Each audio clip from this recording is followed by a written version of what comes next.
Hello again, everyone. This is Chapter 2, First Civilizations, City-States, and Unequal Societies. And we're continuing with Section 2, the Erosion of Equality. Okay, so let's start with hierarchies of class. First civilizations had vast inequalities in wealth, status, and power.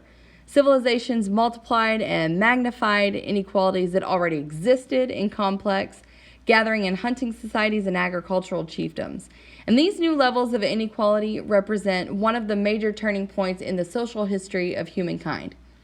So we have the upper classes. They enjoyed great wealth, they avoided physical labor, they had the finest of everything available, and they occupied the top positions in political, military, and religious life. Now, the free commoners formed the vast majority of the population and included artisans of all kinds, lower-level officials, soldiers and police, servants, and farmers. And their surplus production was appropriated to support the upper classes. Now, some members of these classes recognized and resented their situation. Now, at the bottom were the slaves. They were at the bottom of the social hierarchies everywhere. Slavery and civilization seem to have emerged together. And the first generation slaves were prisoners of war, criminals, and even debtors. They worked in fields, mines, homes, and shops. More rarely, they might be sacrificed or were sacrificed. Slavery varied from place to place, and the most ancient slavery differed from the recent version of the American variety. Okay, war and slavery. This Mesopotamian victory monument dating to about 2200 BCE shows the Akkadian ruler Naram-Sin crushing his enemies. Prisoners taken in such wars were a major source of slaves in the ancient world. So what would the purpose of governments commissioning works of art such as this? Well, works of art such as this would serve ideological purposes, glorifying the current ruler or dynasty, as well as justifying the existing political hierarchy by depicting the ruler performing his obligations, in this case, enriching the state by defeating his enemies. Hierarchies of gender. Now, civilizations everywhere undermined the earlier and more equal relationships between men and women. Women in horticultural societies remained relatively equal to men, but patriarchy gradually emerged in first civilizations.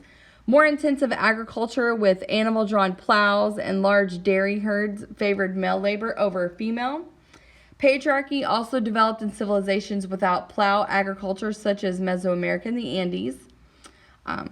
David Christian, the declining position of women was a product of growing social complexity. And the association of women with nature, because of their role in reproduction, may have also played a role. Warfare may have also contributed to patriarchy. Private property and commerce might have had a role in the development of men's dominant role. And the need to restrict female sexual activities to ensure inheritance by the father's offspring was definitely a role. Okay, the erosion of equality. All right, Gerda Lerner, we see her arguments that we see the emergence of patriarchy in Mesopotamia. It's in the written law codes, codified patriarchal family life.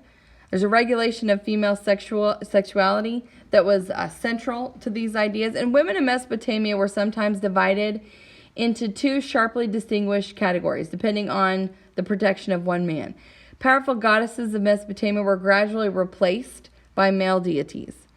Now, the Egyptian patriarchy gave women greater opportunities than in most first civilizations, including the ability to own property and slaves, administer and sell land. They could make their own wills.